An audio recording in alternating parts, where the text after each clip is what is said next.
Hello everyone. I think my voice is clearly audible now.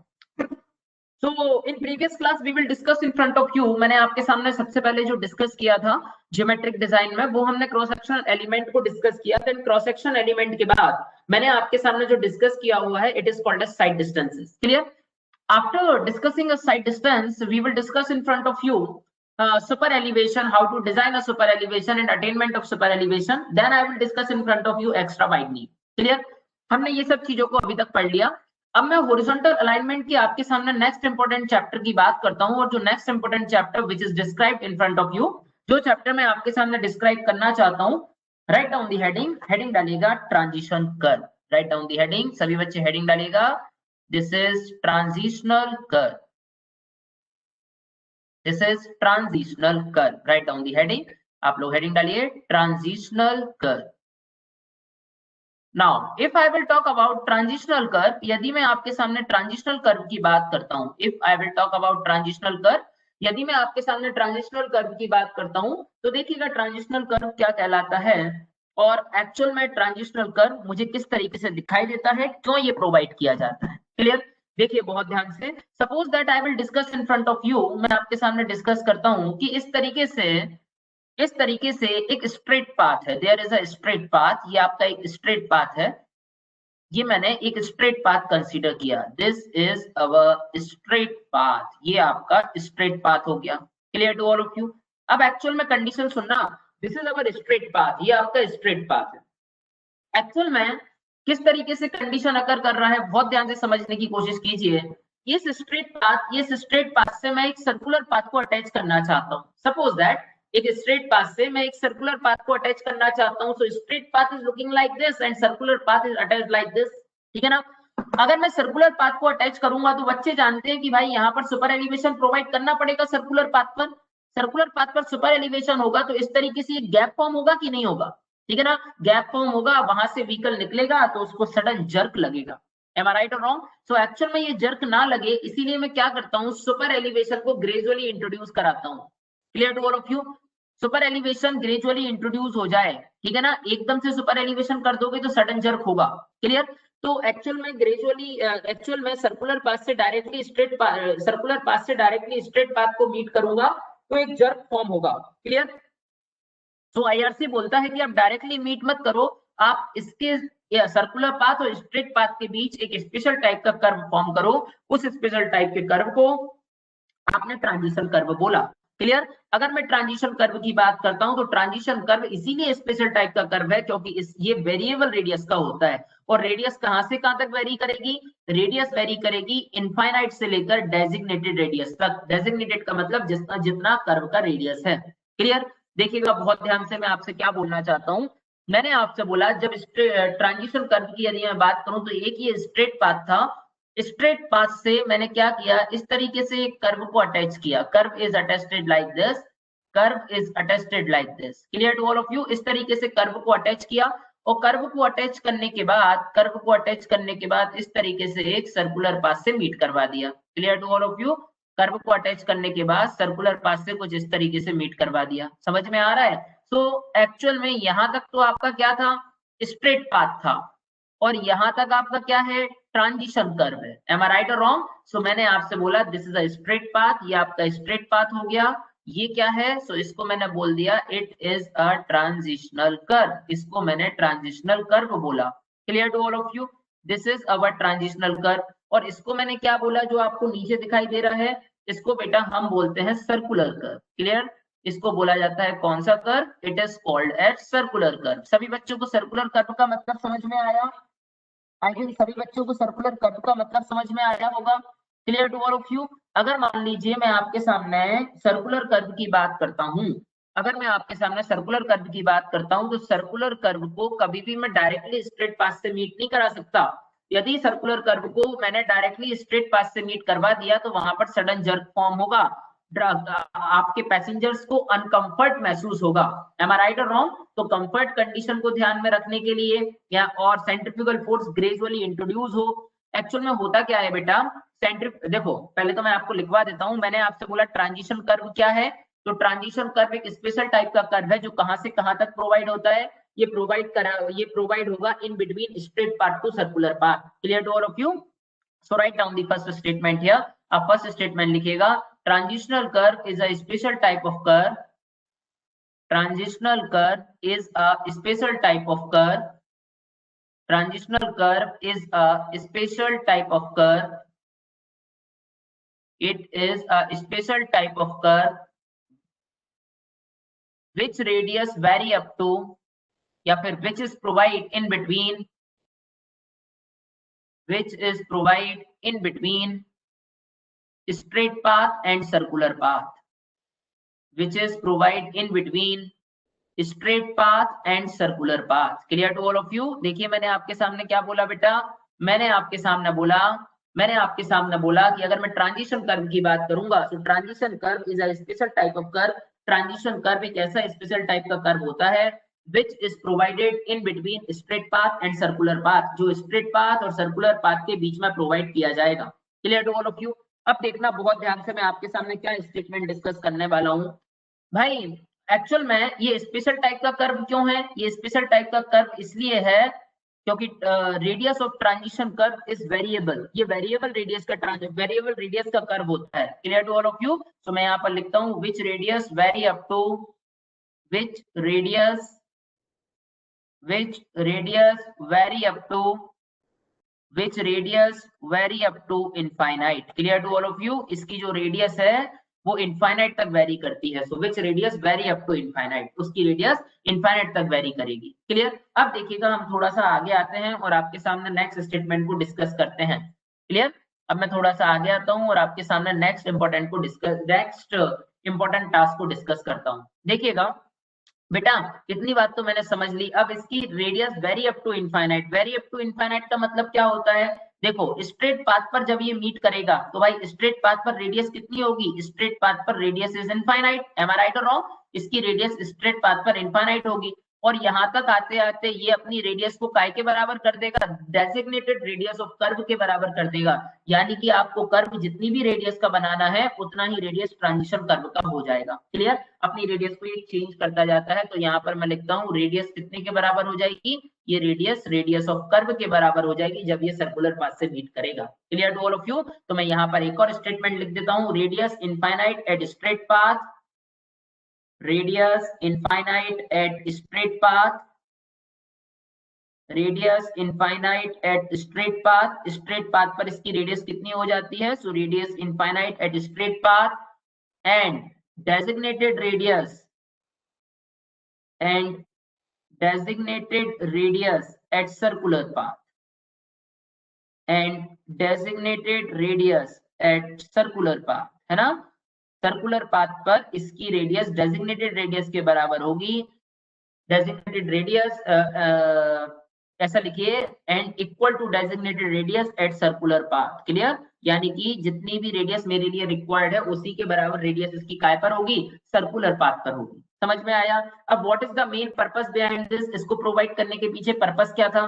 तो बहुत सारे बेटा, पिछली जब मैंने आपको लास्ट लेक्चर पढ़ाया था तो लास्ट लेक्चर में मैंने आपसे एक बात बोली थी, हमने आपको एक्स्ट्रा वाइडनिंग पढ़ाया था और मैंने जब एक्स्ट्रा वाइडनिंग के आपके लिए डायग्राम बनाए थे, उन डायग्राम में आपको समझ में आया होगा कि कुछ एक्स्ट्रा वाइडनिंग ट्रांजिशन कर्व पर प्रोवाइड की जा रही थी और कुछ एक्स्ट्रा वाइडनिंग सर्कुलर कर्व पर प्रोवाइड की जा रही थी। एम आई राइट और रॉन्ग? ये आपने देखे थे ना, कुछ एक्स्ट्रा वाइडनिंग सर्कुलर कर्व पर प्रोवाइड की जा रही थी और कुछ एक्स्ट्रा वाइडनिंग स्ट्रेट पाथ पर प्रोवाइड की जा रही, सॉरी ट्रांजिशन कर्व पर प्रोवाइड की जा रही थी, है ना? तो बेटा इसके बहुत सारे पर्पज हैं दो। अच्छा देखना, यहाँ पर सेंट्रीफ्यूगल फोर्स की वैल्यू कितनी होगी? mv स्क्वायर आर, तो आर की value infinite, centrifugal force is 0 और यहाँ पर सेंट्रीफ्यूगल फोर्स कितना है? mv स्क्वायर अपॉन आर, यानी कि 0 से लेकर mv स्क्वायर अपॉन आर तक सेंट्रीफ्यूगल फोर्स को लाना है। तो ग्रेजुअली भी, यानी कि सेंट्रीफ्यूगल फोर्स को ये ग्रेजुअली इंट्रोड्यूस करता है 0 से लेकर mv स्क्वायर अपॉन आर तक। क्लियर? तो मैं यहाँ पर आपके सामने लिखता हूँ purpose to provide a transition curve. Right down the heading, सभी बच्चे यहाँ पर हेडिंग डाल लीजिएगा। वेरी इंपॉर्टेंट स्टेटमेंट हियर, देखिए क्या है इंपॉर्टेंट स्टेटमेंट है, पर्पस टू प्रोवाइड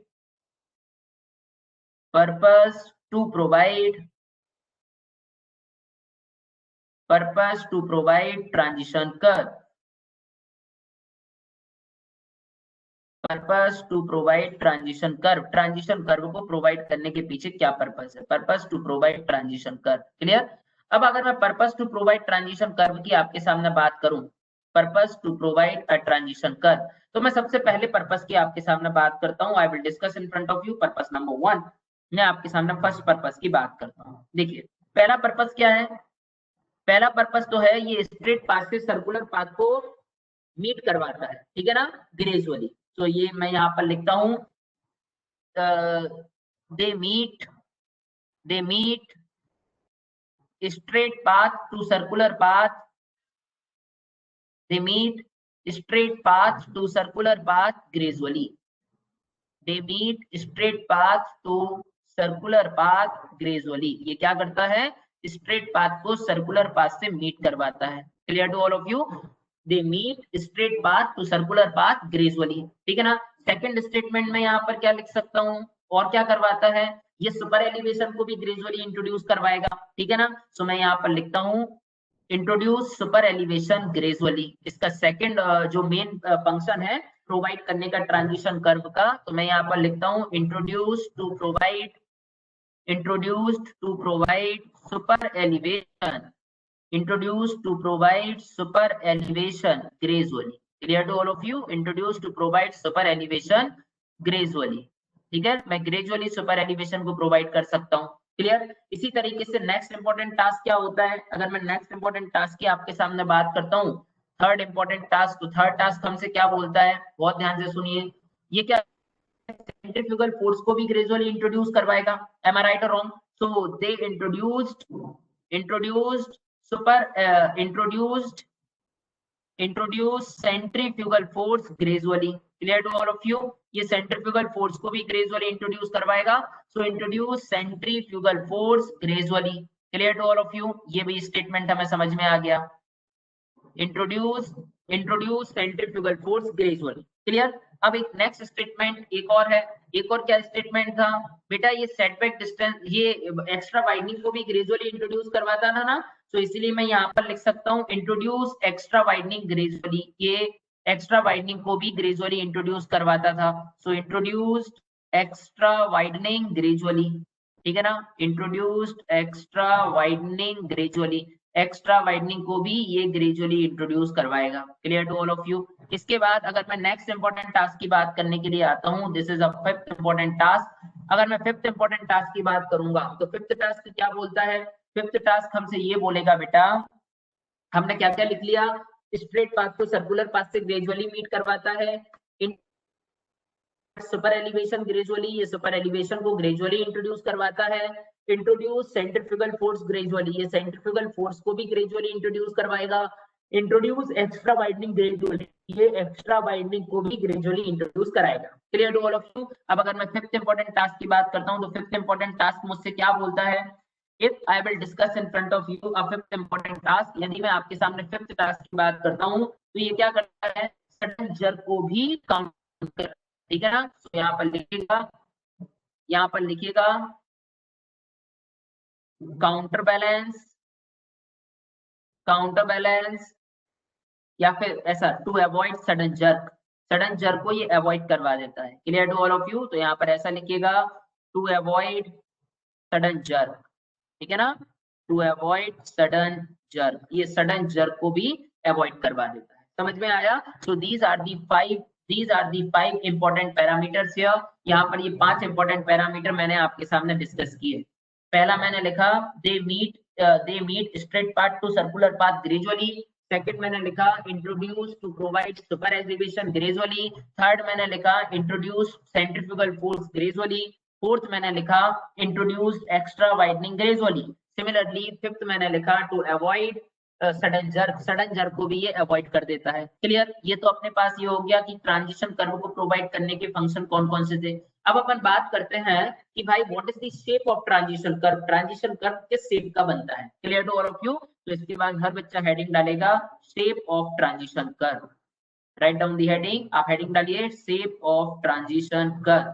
अब भाई अगर मैं शेप ऑफ ट्रांजिशन कर्व की आपके सामने बात करता हूँ, ठीक है ना, if I will discuss in front of U shape of transition curve, यदि मैं ट्रांजिशन कर्व की आपके सामने बात करूंगा, ट्रांजिशन कर्व की शेप कौन कौन से हैं, तो अगर मैं शेप ऑफ ट्रांजिशन कर्व की बात करूंगा तो पहला शेप जो होता है इसका, इसको बोला है स्पाइरल, स्पाइरल, और इसी का दूसरा नाम है क्लॉथोइड, ठीक है ना, स्पाइरल या फिर क्लॉथोइड टाइप का एक कर्व होता है।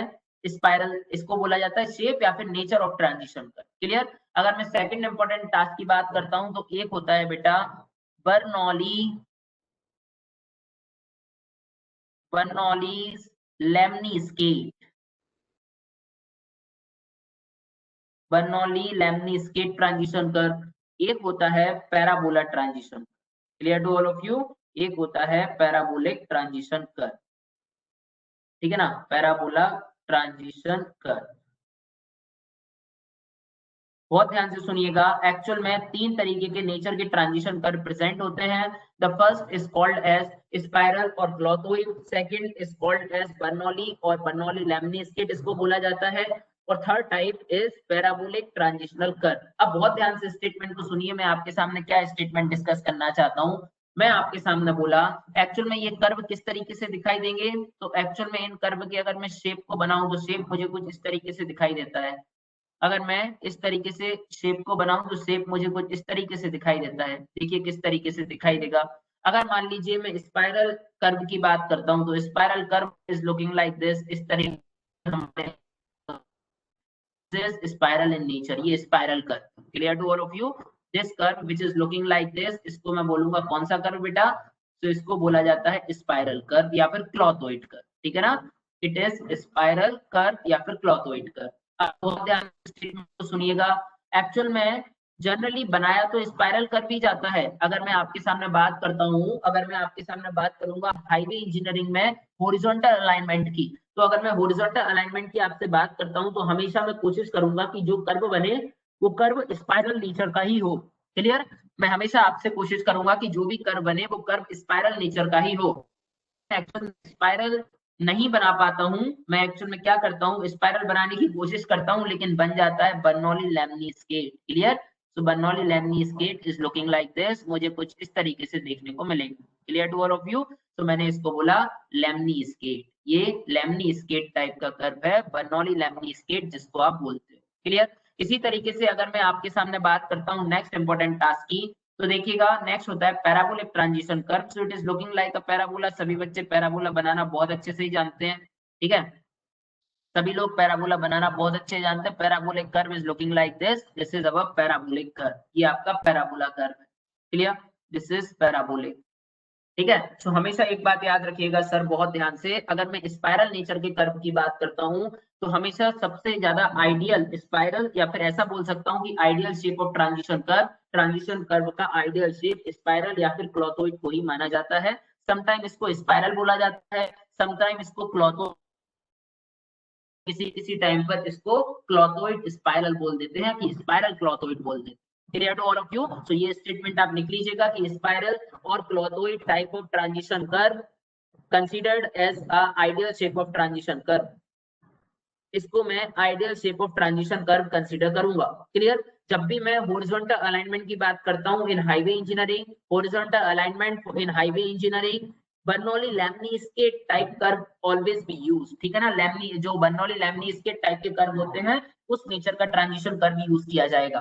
सिमिलरली अगर मैं आपके सामने डिस्कस करता हूं, if I will discuss in front of you, कि अगर मैं वर्टिकल अलाइनमेंट की बात करूं हाईवे इंजीनियरिंग में या फिर रेलवे इंजीनियरिंग में किसी भी तरीके की कर्व की बात करूं, ठीक है, तो उसमें हमेशा पैराबोलिक नेचर का ट्रांजिशन कर्व यूज होगा। क्लियर। तो जो भी स्टेटमेंट मैं आपके सामने बोला उस स्टेटमेंट को मैं स्टेटमेंट के फॉर्म में लिखवा देता हूं। Right down the first statement here. मैं आपके सामने पहला स्टेटमेंट डिस्कस करता हूं। There is some important note, आप इन नोट पॉइंट को यहाँ पर लिख लीजिएगा। फर्स्ट नोट मैंने आपको क्या बताया, फर्स्ट नोट जो मैंने आपको बताया वो मैंने बताया था स्पाइरल और क्लॉथोइड नेचर ट्रांजिशन कर्व। मैंने आपको बताया स्पाइरल, स्पाइरल और क्लॉथोइड, क्लॉथोइड नेचर, स्पाइरल और clothoid nature transition curve, nature transition curve is considered as a is considered as a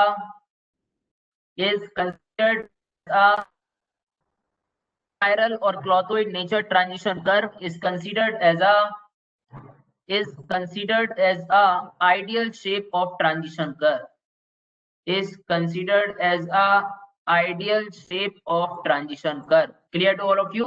second statement सुनिएगा यहाँ पर, नोट नंबर सेकंड में आपके सामने क्या डिस्कस करना चाहता हूँ. मैंने आपको बताया for horizontal alignment in highway engineering, for horizontal alignment in highway engineering, for horizontal alignment in highway engineering, in highway engineering. Horizontal alignment की बात करता हूं कहां पर? हाईवे इंजीनियरिंग में. For horizontal alignment in highway engineering, lemniscate nature transition curve, lemniscate nature transition curve is used. Clear to all of you? Lemniscate nature transition curve is used. Similarly अगर मैं आपके सामने बात करता हूं next important task की, important task क्या है?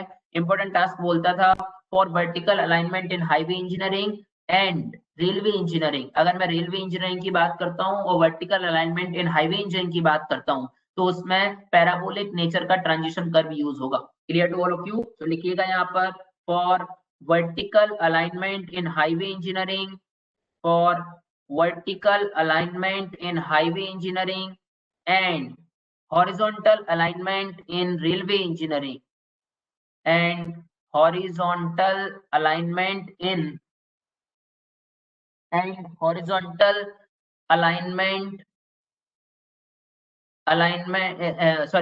vertical alignment in highway engineering and railway engineering railway engineering के कोई भी अलाइनमेंट हो, it may be horizontal, it may be vertical, हमें क्या करना, हमें हमेशा करना है parabolic nature transition curve is used. Parabolic nature transition curve is used. Clear to all of you my dear? इस तरीके से मैंने आपके लिए कुछ इंपॉर्टेंट नोट के पॉइंट लिखवाए. मैंने आपसे बोला स्पाइरल और क्लॉथोइड एक आइडियल शेप का ट्रांजिशन कर्व, इसको कंसीडर किया जाता है. अगर आप हॉरिजॉन्टल अलाइनमेंट इन हाईवे की बात करते हैं, अगर आप horizontal alignment in highway engineering की बात करते हैं, so lemniscate nature transition curve is used. और अगर मैं वर्टिकल अलाइनमेंट की बात करता हूं हाईवे इंजीनियरिंग में एंड किसी भी टाइप के अलाइनमेंट की बात करता हूं इन रेलवे इंजीनियरिंग में, तो आपको हमेशा कौन से टाइप का यूज करना है? पैराबोलिक नेचर ट्रांजिशन कर्व का ही यूज करना पड़ेगा. समझ में आया सभी को? चलिए इसके आगे हम थोड़ा सा आगे चलते हैं और स्टेटमेंट को और ज्यादा डिस्कस करने की कोशिश करते हैं. अब बात ये आती है how to calculate length of transition curve.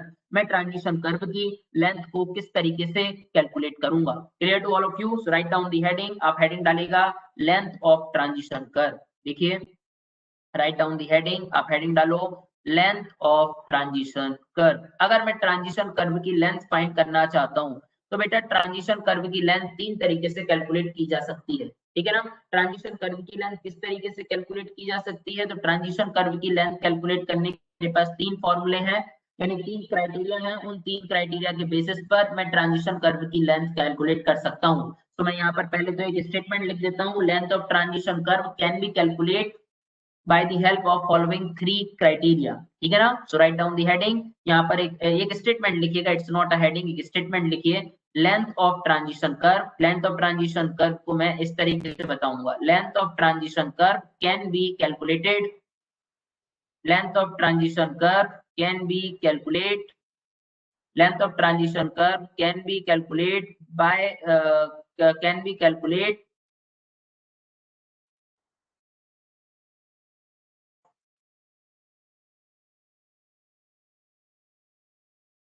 formulas by following three criterias, by following three criterias. Clear to all of you?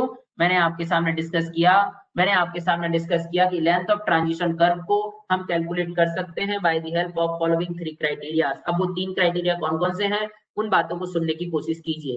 If I will talk about criteria number 1, अगर मैं आपके सामने क्राइटेरिया नंबर 1 की बात करता हूं तो फर्स्ट क्राइटेरिया क्या होता है? देखिए if I will talk about criteria number 1, यदि मैं फर्स्ट क्राइटेरिया की आपके सामने बात करूंगा तो फर्स्ट क्राइटेरिया होता है length of transition curve on the basis of length of transition curve on the basis of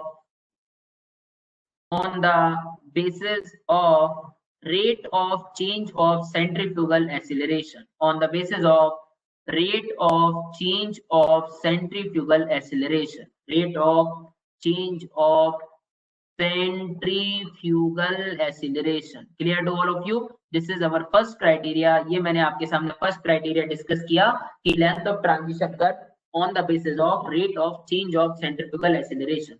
इसी तरीके से यदि मैं आपके सामने क्राइटेरिया नंबर सेकंड की बात करता हूं तो देखिए सेकंड क्राइटेरिया क्या बोलता है। सेकंड क्राइटेरिया मुझसे बोलेगा length of transition curve calculated on the basis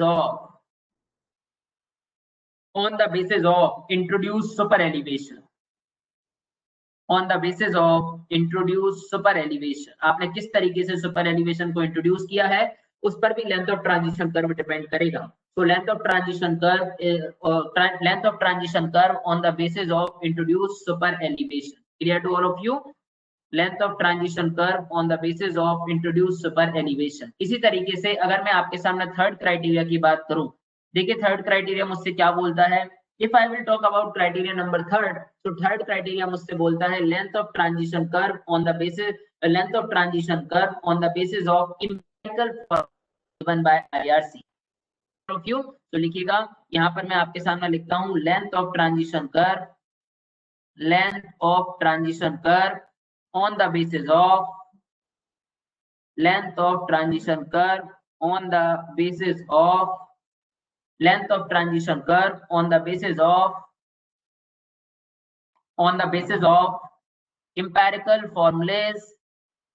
empirical formulas given by IRC। ठीक है ना, empirical formulas given by IRC, empirical formulas given by IRC. IRC ने मुझे कुछ एम्पेरिकल फॉर्मूले गिवन दिए हैं to find the length of transition curve.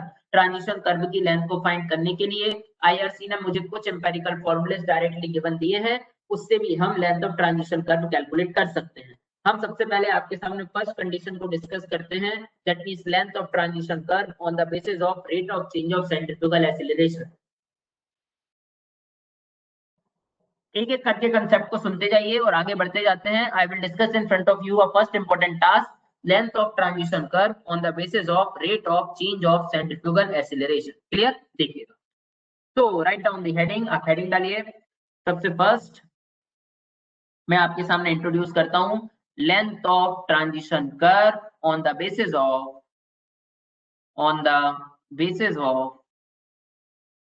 rate of change of centrifugal acceleration, on the basis of rate of change of centrifugal acceleration। ठीक है ना, rate of change of centrifugal acceleration. Clear? तो देखिएगा, if I talk about length of transition curve on the basis of rate of change of centrifugal acceleration, देखिए तो इस तरीके से अगर मैं इस वाले कंसेप्ट की बात करूं तो इस कंसेप्ट के हिसाब से मैं किस तरीके से length of transition curve find कर सकता हूं। देखना बहुत ध्यान से, मैं आपके सामने स्टेटमेंट बोलता हूं इस तरीके से। सपोज दैट आपके पास एक स्ट्रेट पाथ है, there is a straight path which is given to us. ठीक है, इसके बीच में मैंने क्या किया सर, ये स्ट्रेट पाथ है, इसके बीच में मैंने क्या किया, इस तरीके से एक ट्रांजिशन कर्व को प्रोवाइड किया। I will providing a transition curve like this. इस तरीके से मैंने ट्रांजिशन कर्व को प्रोवाइड कर दिया। ठीक है, इस तरीके से मेरे सामने वो ट्रांजिशन कर्व को मैंने प्रोवाइड कर दिया।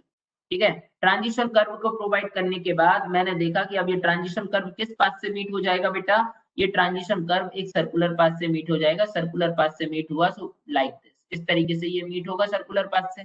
am I right or wrong? There is a circular path, ये आपके पास एक सर्कुलर पाथ होगा। क्लियर? ये आपके पास ट्रांजिशन कर्व है, this is our transition curve. ठीक है ना, this is our transition curve, ये आपका ट्रांजिशन कर्व है। अब बहुत ध्यान से स्टेटमेंट को सुनना बेटा, बहुत ध्यान से स्टेटमेंट को सुनना। यहां से लेकर यहां तक मैंने क्या बोला, this is our transition curve, ये आपका ट्रांजिशन कर्व है। क्लियर? हमेशा जो भी रोड का लेंथ मेजर किया जाता है, हमेशा रोड का लेंथ उसके सेंटर लाइन से ही मेजर किया जाता है। एम आई राइट और रॉन्ग माय डियर? तो बेटा अगर मान लीजिए मैं आपके सामने ये स्टेटमेंट डिस्कस करूं,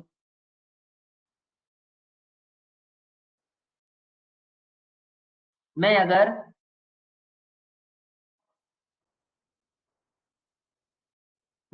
आपके सामने स्टेटमेंट को डिस्कस करूं, ये अपन को अंडू करना पड़ेगा पहले तो अंडू तो यहाँ पर हो नहीं रहा है, इसलिए मैं वापस से यहाँ पर बना देता हूँ। यहाँ से लेकर यहाँ तक मैंने क्या बनाया था, आपका ट्रांजिशन कर्व बनाया था लाइक दिस, ठीक है ना। ये हमने ट्रांजिशन कर्व बोला था। मैंने आपसे इतना सा स्टेटमेंट बोला है, क्या बोला है मैंने, बहुत ध्यान से सुनिए कि कभी भी रोड की लेंथ वगैरह मेजर की जाती है, सो रोड का length always be measured at centre. मैं हमेशा सेंटर से ही रोड का लेंथ मेजर करूंगा।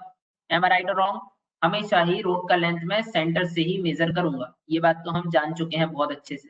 Clear? Road length always be measured at centre, मैं हमेशा सेंटर से ही रोड की लेंथ को मेजर करूंगा। जस्ट अ वेट प्लीज, मैं वापस से ही डायग्राम बनाता हूँ आपके लिए। Suppose that I will discuss in front of you, मैं आपके सामने डिस्कस करता हूँ कि मैंने, क्या हो रहा है,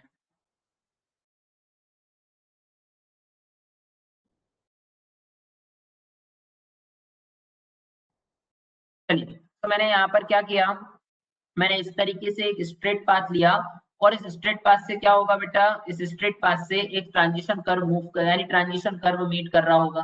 तो transition curve is meet in this, but in at that straight path, इस स्ट्रेट पाथ से एक ट्रांजिशन कर्व मीट करेगा।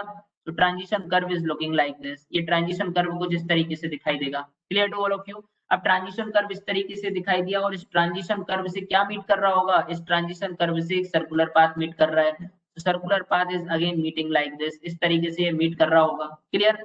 देखिए बहुत ध्यान से, मैंने आपके सामने डिस्कस किया, मैंने आपके सामने डिस्कस किया कि जैसे सपोज दैट इस तरीके से एक आपके पास ट्रांजिशन कर्व है, ठीक है ना। और मैंने कंसीडर किया कि this is our length of transition curve, ये ट्रांजिशन कर्व का लेंथ है। Suppose that I will considering here this is our length of transition curve, ये आपके पास ट्रांजिशन कर्व का क्या है बेटा, लेंथ गिवन है। Clear to all of you? This is our length of transition curve. अब एक बात सुनना, यहाँ पर रेडियस की वैल्यू कितनी है, सो आपने बोला यहाँ पर radius is equal to infinite, और यहाँ पर कर्व का रेडियस कितना होगा, तो यहाँ पर कर्व का जो रेडियस होगा वो डेजिग्नेटेड रेडियस के बराबर होगा। यानी जो कर्व की जो जिस रेडियस का कर्व पर रिक्वायर्ड है, यानी जो भी रेडियस कर्व पर रिक्वायर्ड है वही रेडियस यहाँ पर होगी। एम आई राइट और wrong? Because this is our transition curve, ये आपका ट्रांजिशन कर्व है। अगर मैं इसकी आपके सामने बात करता हूँ, तो this is our transition curve, ये आपका ट्रांजिशन कर्व हो गया।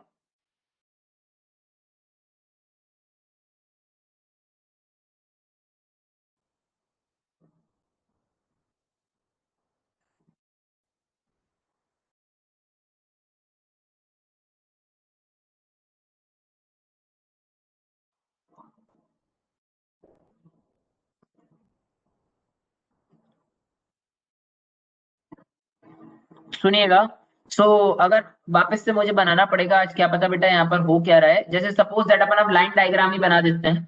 जैसे सपोज दैट इस तरीके से मैंने आपसे बोला, और this is our transition curve, ये आपका एक ट्रांजिशन कर्व है। और वापस से ये ट्रांजिशन कर्व क्या करेगा, एक सर्कुलर पाथ से मीट हो रहा होगा। So I will meeting a circular path like this, इस तरीके से मैंने मीट किया। मैंने आपसे बोला यहाँ से लेकर यहाँ तक आपका जो कर्व है, उस कर्व को मैंने ट्रांजिशन कर्व बोल दिया। एम आई राइट और रॉन्ग? यहाँ से लेकर यहाँ तक जो कर्व है उसको मैंने ट्रांजिशन कर्व बोला। This is our transition curve, so मैंने इसको बोला it is a length of transition curve. ये यहाँ से लेकर यहाँ तक ये लेंथ ऑफ ट्रांजिशन कर्व है, हमारे ट्रांजिशन कर्व का लेंथ है। Clear to all of you? This is our length of transition curve. अगर मैं यहाँ पर आपके सामने बात करूं, अगर मैं यहाँ पर आपके सामने बात करूं, तो यहाँ पर रेडियस का वैल्यू तो इनफाइनाइट है, R is equal to infinite. लेकिन अगर मैं आपके सामने लेकिन अगर मैं आपके सामने लेकिन यदि मैं आपके सामने यहाँ पर बात करूं, तो यहाँ पर रेडियस ट्रांजिशन कर्व कर, यहाँ पर सर्कुलर कर्व है, और सर्कुलर कर्व पर, यानी सर्कुलर कर्व पर जब भी ट्रांजिशन कर्व मीट करेगा तो उसका रेडियस सर्कुलर कर्व के ही बराबर होगा। क्लियर?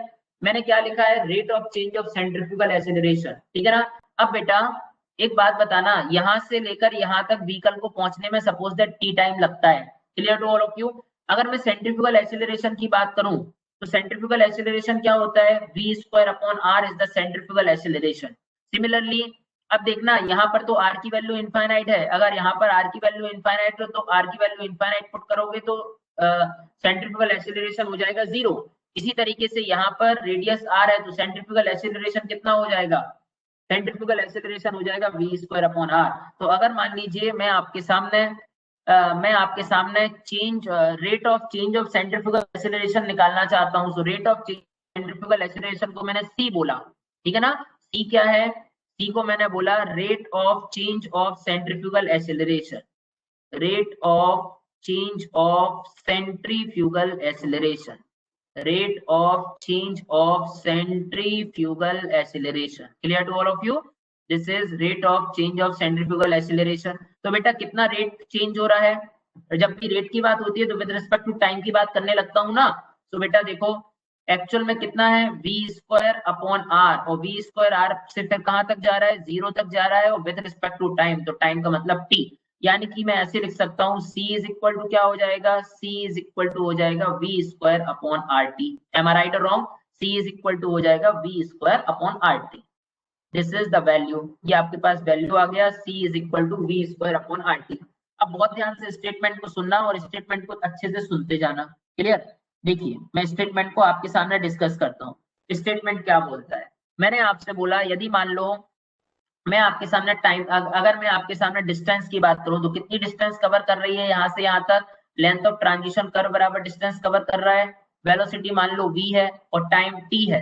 क्लियर, सो अगर मान लो मैं आपके सामने बोलूं मैं t की वैल्यू लिखना चाहता हूं तो t इज इक्वल टू क्या लिख सकता हूं, length of transition curve dividing by v। Am I right और रॉन्ग माय डियर, इस तरीके से मैं लिख सकता हूं कि नहीं। अगर मैं distance is equal to velocity multiply by time लिखता हूं, कितना डिस्टेंस कवर किया, तो लेंथ ऑफ ट्रांजिशन कर्व बराबर डिस्टेंस कवर किया, ठीक है ना। तो distance is equal to velocity multiply by time, और अगर मैं टाइम की बात करूंगा तो टाइम क्या होता है, length of transition curve dividing by v।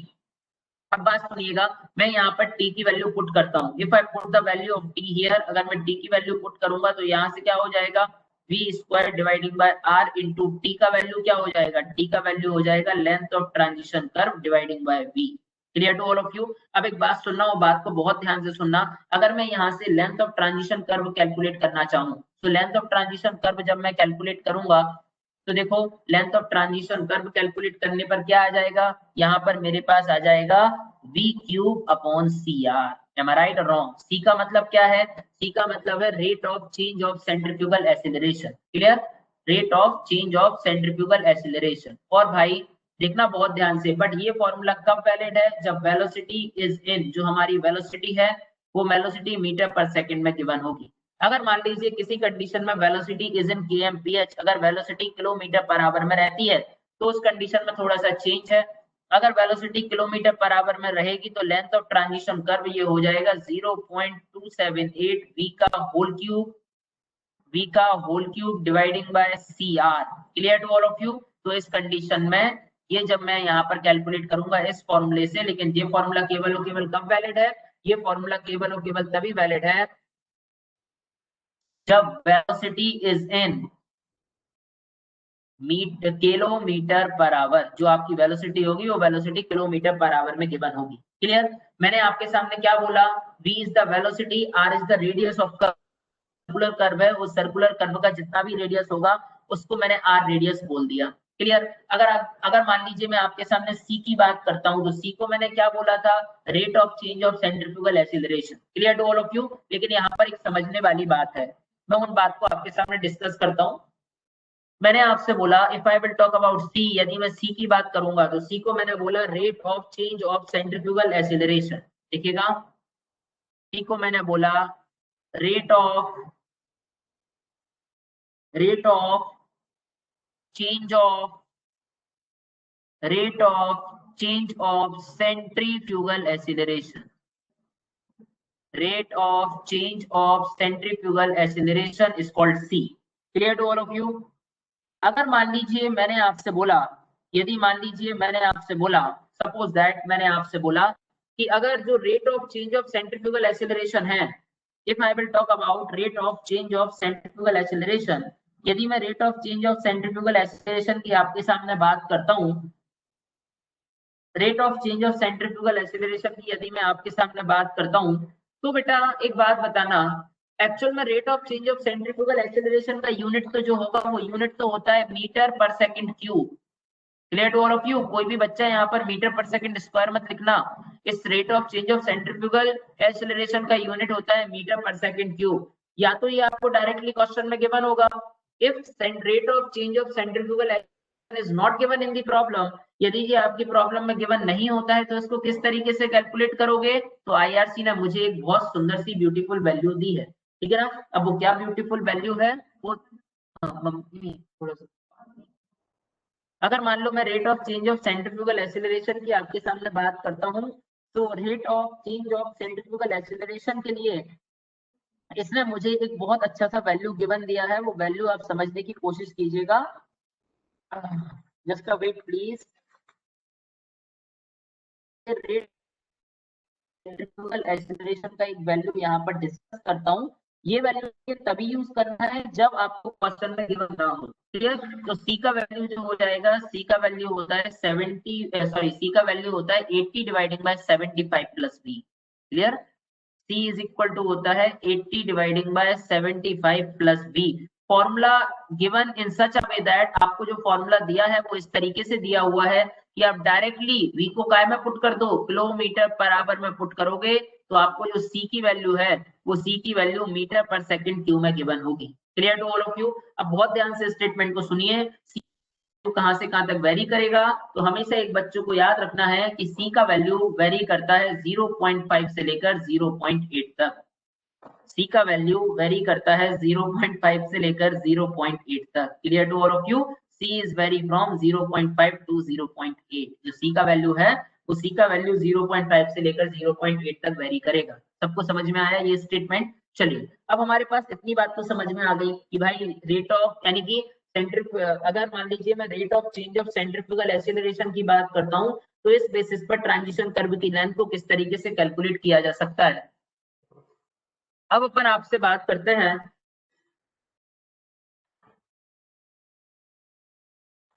अब मैं आपके सामने जो डिस्कस करने वाला हूं, ये तो हमारे पास एक क्राइटेरिया हो गया। मैंने आपके सामने ये बताया था कि एक्चुअल में जब मैं कहाँ गया, यस, ये बताया था मैंने आपको कि अगर मैं length of transition curve calculate करना चाहता हूं तो इसके तीन क्राइटेरिया थे। फर्स्ट क्राइटेरिया था length of transition curve on the basis of length of transition curve on the basis of rate of change of centrifugal acceleration.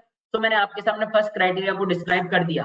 Now I will discuss in front of you rate of length of transition curve on the basis of introduce super elevation. अगर मैं इसकी आपके सामने बात करता हूं, it is very very very very important. किसी भी एग्जाम पॉइंट ऑफ व्यू से सबसे ज्यादा इंपॉर्टेंट यही केस है, क्लियर। तो देखिएगा, how to calculate length of transition curve on the basis of introduce super elevation, clear. So write down a criteria number second. मैं आपके सामने सेकंड क्राइटेरिया की बात करता हूं, length of transition curve on the basis of length of transition curve on the basis of introduce super elevation, on the basis of introduce super elevation. Clear to all of you? तो भाई देखो किस तरीके से मैं super elevation को calculate करूं तो मुझे लेंथ ऑफ ट्रांजिशन कर्व मिल जाएगा, ठीक है। बहुत ध्यान से सुनना, ये बच्चों को समझ नहीं आता किसी अच्छी बुक से पढ़ने पर, ठीक है। देखो बहुत ध्यान से मैं आपके सामने डिस्कस करता हूँ वेरी इंपॉर्टेंट टास्क के लिए। अब वो टास्क क्या है, बहुत ध्यान से समझने की कोशिश करना। मैंने आपसे बोला कि इस कंडीशन में मेरे लिए दो फॉर्मूले छोटे छोटे से गिवन है, ठीक है। वो हमसे बोलता है अगर मान लो प्लेन या फिर रोलिंग एरिया है, या फिर वो मुझसे बोलता है सपोज दैट अगर हिली एरिया है या फिर माउंटेनियस रीजन है तो क्या होगा, क्लियर। तो देखिएगा बहुत ध्यान से मैं आपके लिए क्या बताना चाहता हूँ। मैंने आपसे बोला for plain and for plain areas, अगर मैं प्लेन एरिया की आपके सामने बात करता हूँ फॉर प्लेन एरिया, तो प्लेन एरियाज के लिए इसने मुझे अलग वैल्यूज गिवन दी है। और अगर मान लीजिए मैं एरियाज की बात करता हूँ तो हिली एरियाज की बात करता हूँ तो इसने मुझे अलग वैल्यू गिवन दी है। तो देखिएगा इसने मुझसे बोला है कि length of transition curve is equal to होता है 150 मल्टीप्लाई बाय एक्स, ठीक है ना। Length of transition curve is 150 multiply, but this formula is valid. ये फॉर्मूला केवल और केवल कब वैलिड है बेटा, दिस फॉर्मूला इज वैलिड। ये फॉर्मूला केवल और केवल कब वैलिड है, so this formula is valid for plain and rolling areas. ये केवल और केवल प्लेन एंड रोलिंग एरियाज के लिए वैलिड है। तो लिखिएगा this is valid for plain and rolling areas, ये प्लेन एंड रोलिंग एरियाज के लिए वैलिड है। Clear to all of you. अब मान लीजिए कंडीशन ऐसी आ जाए, मान लीजिए कंडीशन ऐसी आ जाए कि length of transition curve is equal to 60 into x, लेकिन ये वाला फॉर्मूला कब वैलिड है? So this formula is valid for hilly areas, ये फॉर्मूला हिली एरियाज के लिए वैलिड है। This formula is valid for hilly areas, ये हिली एरियाज के लिए वैलिड है। समझ में आया सभी बच्चों को? अगर मैं लेंथ ऑफ ट्रांजिशन कर्व की बात करता हूँ तो 150 into x it is plain and rolling areas and 60 into x it is for hilly areas, ये हिली एरिया के लिए वैलिड है। क्लियर? अब देखिए एक्चुअल में what do you mean about x, x का मतलब क्या होता है? क्लियर? यदि मान लीजिए मैं आपके सामने एक्स की बात करता हूं तो एक्स डिपेंड करेगा कि आप एक्चुअल में सुपर एलिवेशन को किस तरीके से प्रोवाइड कर रहे हो। एक्स डिपेंड करेगा कि आप एक्चुअल में सुपर एलिवेशन को किस तरीके से प्रोवाइड कर रहे हो। क्लियर? देखिए बहुत ध्यान से, जैसे सपोज दैट मैंने आपके सामने डिस्कस किया, सपोज दैट जैसे मैंने आपके सामने डिस्कस किया, इसमें मैं केस ए ले लेता हूँ, ठीक है ना, इसके अंदर केस ए ले लेता हूँ कि एक्चुअल में एक्स का वैल्यू कैसी होगी, कैसे कैलकुलेट करूंगा। तो एक्स का वैल्यू डिपेंड करता है how to introduce super elevation, आप सुपर एलिवेशन को किस तरीके से इंट्रोड्यूस करोगे। जैसे सपोज दैट मैंने आपसे बोला कि इस तरीके से आपके लिए एक पेमेंट गिवन है, इस तरीके से आपके लिए एक पेमेंट गिवन है, this is our payment here, और ये पेमेंट का क्रॉस सेक्शनल व्यू है। क्लियर? ये आपका एक पेमेंट है और ये पेमेंट का क्रॉस सेक्शनल व्यू है। बहुत ध्यान से स्टेटमेंट को सुनिए। सपोज दैट मैंने आपसे बोला this is our inner as, ये आपका इनर एज है। बच्चों के दिमाग में क्लिक तो पहले ही कर गया है, सर क्या बताना चाहते हैं। एम आई राइट और wrong my dear friends? So this is inner edge and this is outer edge. Clear? Actual में मैंने बताया था जब भी सुपर एलिवेशन को अटेन किया जाता है साइट पर तो दो तरीके होते हैं, या तो आप क्राउन को रोटेट कर सकते हो और या तो आप पेमेंट को रोटेट कर सकते हो। क्लियर? तो मैंने आपको बोला था आपके लिए इंपॉर्टेंट क्या है, पेमेंट को रोटेट करना। तो यहाँ पर मैं वही बताना चाहता हूँ कि एक्चुअल में आपने सुपर एलिवेशन जो इंट्रोड्यूस किया है, इंट्रोड्यूस करने के दो तरीके हैं। सबसे पहला तरीका क्या है, उसको इंट्रोड्यूस करने के दो तरीके हैं। सबसे पहला तरीका क्या है कि मैं पेमेंट को इनर एज के रिस्पेक्ट में रोटेट कर दूं। एम आई राइट और wrong? So pavement is rotate with respect to inner edge. अगर मैं इनर एज के रिस्पेक्ट में पेमेंट को रोटेट कर दूंगा तो सुपर एलिवेशन प्रोवाइड हो जाएगा। लेकिन बच्चा बहुत होशियार है, वो एक चीज जानता है। क्या जानता है बच्चा? बच्चा ये जानता है बेटा, चलो अच्छा पहले तो केस 1 लिखते हैं। When pavement is rotate, when pavement rotate, when pavement rotate with respect to, when pavement rotate with respect to inner edge, ये जो पेमेंट है वो pavement with respect to inner edge rotate कर दो, ठीक है ना। When pavement rotate with respect to inner edge. Clear? देखिए बहुत ध्यान से, मैंने आपसे बोला आपने पेमेंट को इनर एज के रिस्पेक्ट में रोटेट किया। अब भाई एक बात बताना, बात को ध्यान से बताना। जैसे सपोज दैट अगर मैं इनर एज के रिस्पेक्ट में पेमेंट को रोटेट करूंगा तो पेमेंट तो भाई मुझे इस तरीके से दिखाई देने लगेगा। बहुत ध्यान से यस और नो बोल दो बस, ठीक है ना। इस तरीके से पेमेंट दिखाई देने लगेगा। एम आई राइट और रॉन्ग? ओ यस, इस तरीके से अपना पेमेंट बनेगा। अब भाई इस तरीके से अगर मेरा पेमेंट बन गया, payment is rotating like this, अगर पेमेंट को आप इनर एज के रिस्पेक्ट में रोटेट कर रहे हो, मैंने आपसे बोला यहाँ पर ये जो हाइट आया इसको मैंने x बोल दिया, एंड दिस एंगल, अगर मैं इस एंगल की आपके सामने बात करता हूँ तो what is the angle here, यहाँ पर जो एंगल आया this angle is theta. Clear? एक बात बताइए सर, अगर पेमेंट जैसे कि अगर मैं सुपर एलिवेशन प्रोवाइड करूंगा तो सुपर एलिवेशन सर्कुलर कर्व पर ही प्रोवाइड करूंगा। और बच्चा एक बात बहुत अच्छे से जानता है कि अगर मैं सर्कुलर कर्व की आपके सामने बात करूंगा तो वहां पर एक्स्ट्रा वाइडनिंग को भी प्रोवाइड करना पड़ेगा। यानी कि अगर मैं टोटल विड्थ ऑफ पेमेंट की बात करूं, अगर मैं टोटल विड्थ ऑफ पेमेंट की बात करूं तो total width of payment W होगा कि W प्लस WE होगा? टोटल विड्थ ऑफ पेमेंट यहाँ पर W प्लस WE होगा, क्योंकि सर्कुलर पाथ पर मैंने क्या प्रोवाइड किया है, सर्कुलर पाथ पर मैंने क्या प्रोवाइड किया है बेटा, सर्कुलर पाथ पर मैंने एक्स्ट्रा वाइडनिंग को भी तो प्रोवाइड किया होगा। एम आई राइट और wrong? So this is W plus WE। बच्चा बहुत चालू है, बच्चा जानता है, आपने मुझे पहले भी बताया है, आज आप फिर बताना चाहते हो कि E इज इक्वल टू होता है tan theta. M I right और रॉन्ग? मैंने अभी कल की क्लास में आपने सॉरी कल के पहले जो क्लास हुई थी उसमें आपने देखा था कि E इज इक्वल टू क्या होता है, tan थीटा। देखिए इक्वल टू टेन थीटा। मैंने ई को टेन थीटा लिख दिया। अब E is equal to tan theta मैंने आपके सामने बोला this is our right angle triangle, ये आपका एक राइट एंगल ट्राइंगल बना है, ठीक है। अब जैसे ही आप इसमें टेन थीटा लगाओगे, टेन थीटा क्या होता है, tan theta is perpendicular upon base, am I right or wrong? tan theta is equal to perpendicular upon base, perpendicular तो E is equal to perpendicular is x, base की value क्या हो जाएगी बेटा, base की वैल्यू है W plus WE, am I right or wrong? तो इस कंडीशन में आप x निकाल सकते हो, तो x कैसे निकलेगा, x निकलेगा EW plus WE, clear to all of you? This is the value of x, ये हमारे पास x का वैल्यू आ गया, समझ में आया सभी को? This is the value, हमारे पास x का वैल्यू आ गया, ठीक है। अब भाई x का वैल्यू यहाँ से e का वैल्यू पता ही होगा, एक्स्ट्रा वाइडनिंग सबको निकाल ही लोगे आप लोग, और जल्दी से वैल्यू पुट करोगे, और वैल्यू पुट करने के बाद अब अगर प्लेन एरिया के पूछा होगा तो 150 से x का मल्टीप्लाई करोगे, और अगर हिली एरिया के लिए पूछा होगा तो 60 से x का मल्टीप्लाई करोगे, क्लियर। अब मैं केस नंबर सेकंड पर आने की कोशिश करता हूँ। If I will talk about case number second, यदि मैं केस नंबर सेकंड की आपके सामने बात करूंगा, तो केस नंबर सेकंड में देखिए मैं क्या करता हूँ, when pavement is rotate about center edge, मैं या फिर pavement is rotate about center line, मैं पेमेंट को सेंटर लाइन के अबाउट रोटेट करता हूँ, ठीक है ना। केस नंबर बी, मैं आपके सामने केस बी डिस्कस करता हूँ, देखिएगा, आई will discuss in front of you, मैं आपके सामने केस डिस्कस करता हूँ, केस बी, क्लियर। यदि मान लीजिए मैं आपके सामने केस बी डिस्कस किया, बी केस कौन सा बोलता है, बी केस बोला है, बी केस मैंने बोला कि when payment is rotate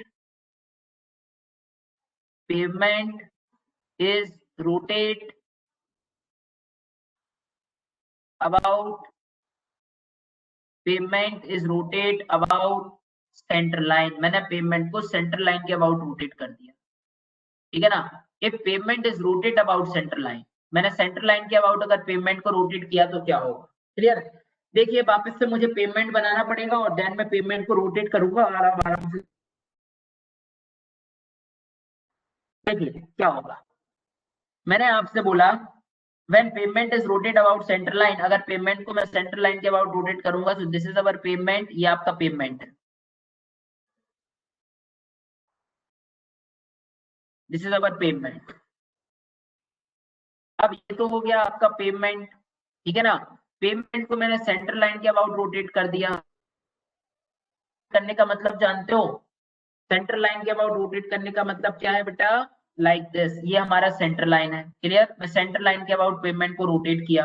अब अगर मैं सेंटर लाइन के अबाउट पेमेंट को रोटेट करूंगा तो पेमेंट किस तरीके से रोटेट होगा, मैं सेंटर लाइन के अबाउट पेमेंट को रोटेट किया तो पेमेंट इस तरीके से रोटेट हो जाएगा, बहुत ध्यान से समझिए, ये इस तरीके से, ठीक है ना। Similarly pavement is rotating like this, इस तरीके से रोटेट हुआ, हो yes it is rotate like this, am I right और रॉन्ग, इस तरीके से पेमेंट रोटेट हो गया।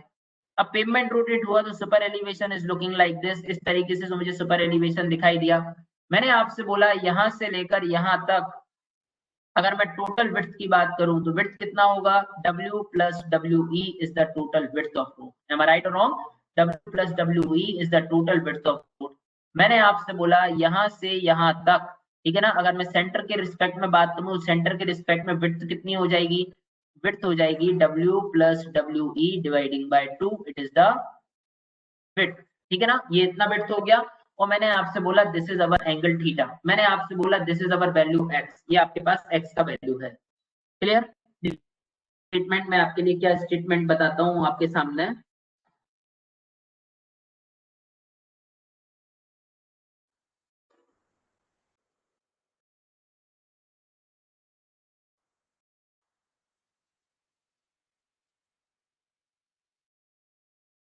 देखिए बहुत ध्यान से क्या मैं आपके सामने डिस्कस करता हूँ।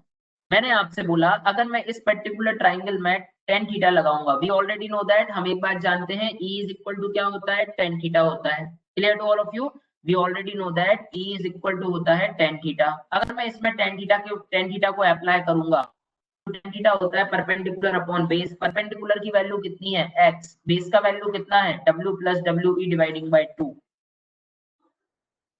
बेस का value is W plus WE dividing by 2। अगर मैं x का वैल्यू कैलकुलेट करूं तो x कितना आ जाएगा, E multiply by W plus WE dividing by 2,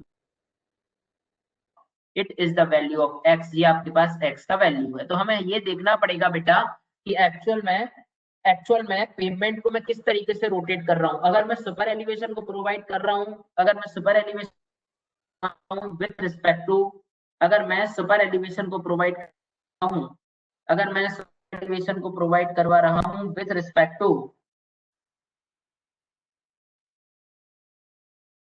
अगर मैं सुपर एलिवेशन को प्रोवाइड करवा रहा हूँ with respect to inner edge rotate करके, तो फिर मैं फॉर्मूला क्या लिखूंगा, E multiply by W plus WE। और अगर मान लीजिए मैं सेंटर एज के रिस्पेक्ट में इसको रोटेट करवा रहा हूँ, अगर मैं सेंटर एज के रिस्पेक्ट में इसको रोटेट करवा रहा हूँ, तो फिर x का वैल्यू कितना होगा, W plus WE dividing by 2 multiply by E। Clear to all of you. ये हमारे पास दो केसेस हैं और इस तरीके से मैंने आपको सेकंड क्राइटेरिया भी बता दिया।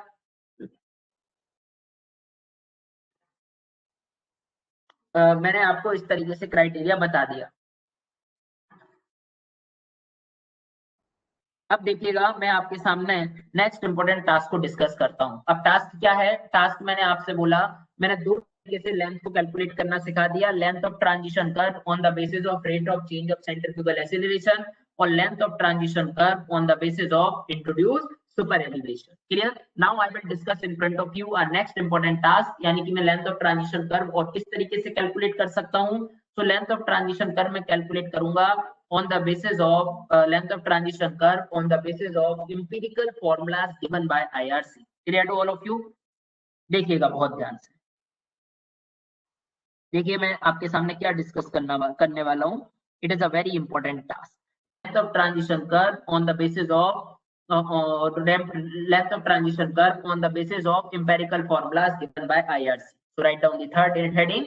आप यहाँ पर थर्ड हेडिंग डालेगा, length of transition curve. Case number third मैं आपके सामने डिस्कस करता हूँ। कंडीशन नंबर 3, थर्ड क्या है, length of transition curve on the basis of, length of transition curve on the basis of, length of transition curve on the basis of empirical formulas given by IRC, on the basis of empirical formulas given by IRC,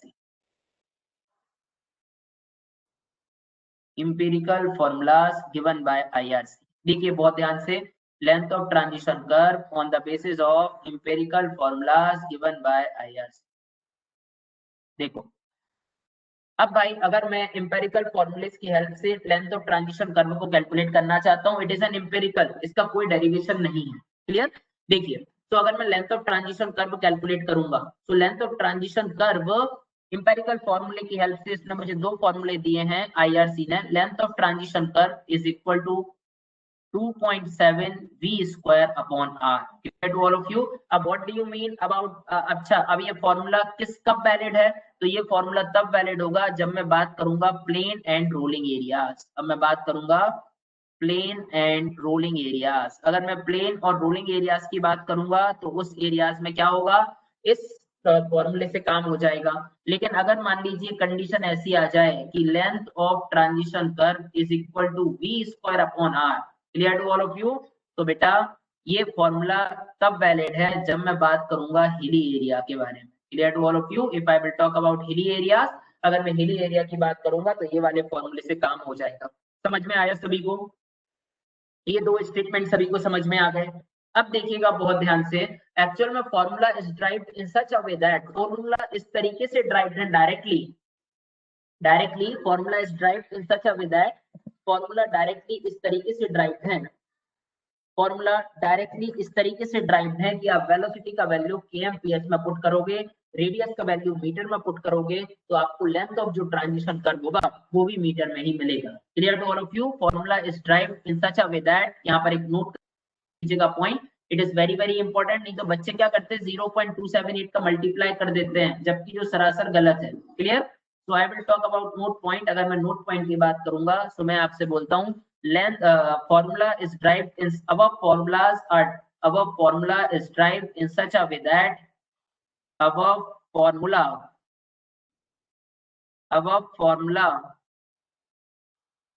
was derived in such a way that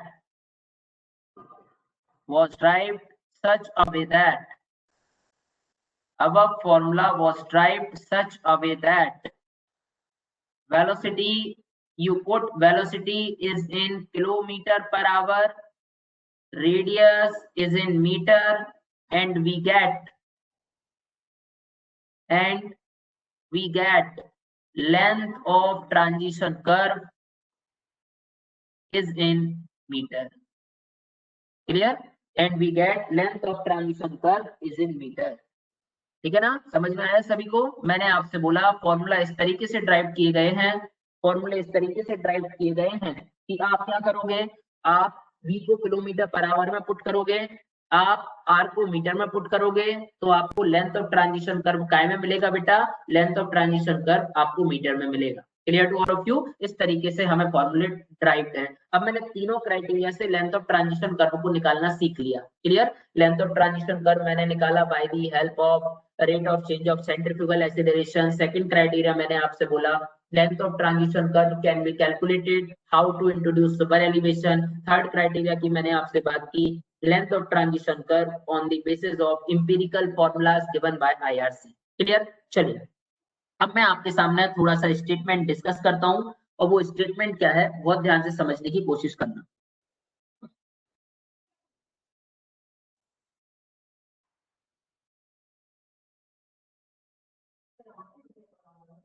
देखिए मैं आपके सामने discuss करता हूं। अब actual में हमारे पास ये तीन क्राइटेरिया से length of transition curve calculate हो जाएगा।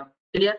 अब एक्चुअल में कौन सा length of transition curve permissible रहेगा मुझे ये देखना पड़ेगा। भाई मैं तीन लेंथ का तो ट्रांजिशन कर्व प्रोवाइड कर नहीं सकता, एक ही लेंथ का मुझे ट्रांजिशन कर्व प्रोवाइड करना है। अब तीन कंडीशन में से जो भी मैंने तीन कंडीशन डिस्कस की हैं उन तीन कंडीशन में से मुझे मुझे उन तीन कंडीशन में से मुझे क्या करना है, किसी भी एक पर्टिकुलर कंडीशन का लेंथ यानी प्रोवाइड करना पड़ेगा। जैसे कि एक का लेंथ आया, एक क्राइटेरिया से सपोज दैट लेंथ आया 100 मीटर, दूसरे क्राइटेरिया से सपोज दैट लेंथ आया 200 मीटर, तीसरे क्राइटेरिया से सपोज दैट लेंथ आया 200 मीटर, तो मैं किसको प्रोवाइड करूंगा? एम आई राइट और रॉन्ग? सो एस आईआरसी मुझसे बोलता है, as per IRC length of transition curve is provided, length of transition curve is provided above for maximum for above these three criteria। इन तीन criteria में से जो भी क्राइटेरिया मुझे maximum length of super maximum length of transition curve देगा, इन तीनों क्राइटेरिया में से जो भी मुझे maximum length of transition curve देगा उसी को मैं अडॉप्ट कर लूंगा। Clear to all of you? Whichever is maximum वो हम length of transition curve adopt करेंगे। सभी को समझ में आया? दिस इज अवर कंडीशन, ये आपका कंडीशन। चलिए अब हम ट्रांजिशन कर्व के ऊपर बेस्ड कुछ न्यूमेरिकल पढ़ लेते हैं और थोड़ी सी आगे की तरफ डिस्कस करते हुए चलते हैं। क्लियर? तो firstly I will discuss in front of you. सबसे पहले मैं आपके सामने क्या डिस्कस करता हूँ, बहुत ध्यान से समझने की कोशिश करना। मैं आपके सामने डिस्कस करता हूँ नेक्स्ट कुछ इंपॉर्टेंट न्यूमेरिकल पोर्शन के लिए, और इसके बाद सिर्फ ज्योमेट्रिक डिजाइन का आपके पास एक ही चैप्टर बचेगा। दिस इज यानी कि इसके बाद हॉरिजॉन्टल अलाइनमेंट में एक ही चैप्टर बचेगा, उसको कहते हैं सेटबैक डिस्टेंस। तो कल के लेक्चर में हम सेटबैक डिस्टेंस को देख लेंगे, और अभी टाइम मिलता है तो हम अभी सेटबैक डिस्टेंस को कंप्लीट कर लेते हैं। Clear to all of you? Otherwise कोई बात नहीं है, फिर हम अगर कल कर लेंगे, लेकिन इसके पहले हम कुछ न्यूमेरिकल प्रॉब्लम आपके सामने डिस्कस करना चाहते हैं, न्यूमेरिकल प्रॉब्लम जो प्रीवियस ईयर गेट में आ चुके हैं। Clear to all of you? तो देखिएगा मैं आपके सामने वो पीपीटी खोलता हूँ।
So now I will discuss in front of you a next very important task. मैं आपके सामने next important task को discuss करता हूँ.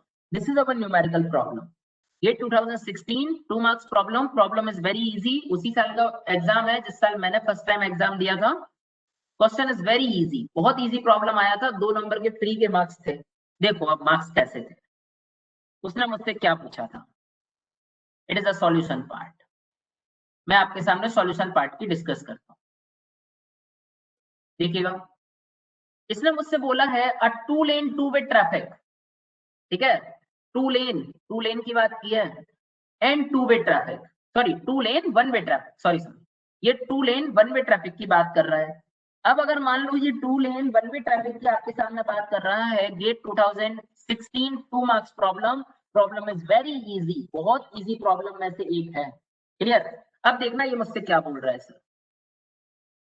इसने मुझसे बोला है with a radius of 50 meter is predominantly carry a wheelbase of 5 meter vehicle. Okay, ये मुझसे ये बोलना चाहता है कि एक्चुअल में जो ये कर्व है ना, उस कर्व का रेडियस कितना है. उस कर्व का radius is 50 meter given to you.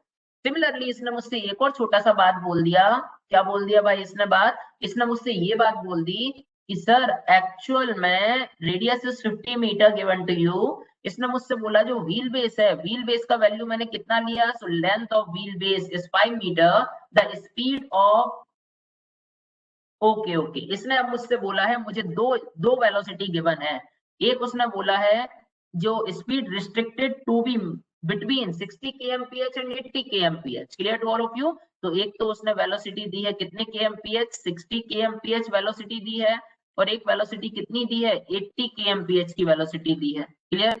अब क्वेश्चन बहुत इजी है सर, भयंकर इजी क्वेश्चन है, बस ये घुमाना चाहता है. इसने मुझसे क्या बोला, the mechanical widening and psychological widening required at 60 kmph.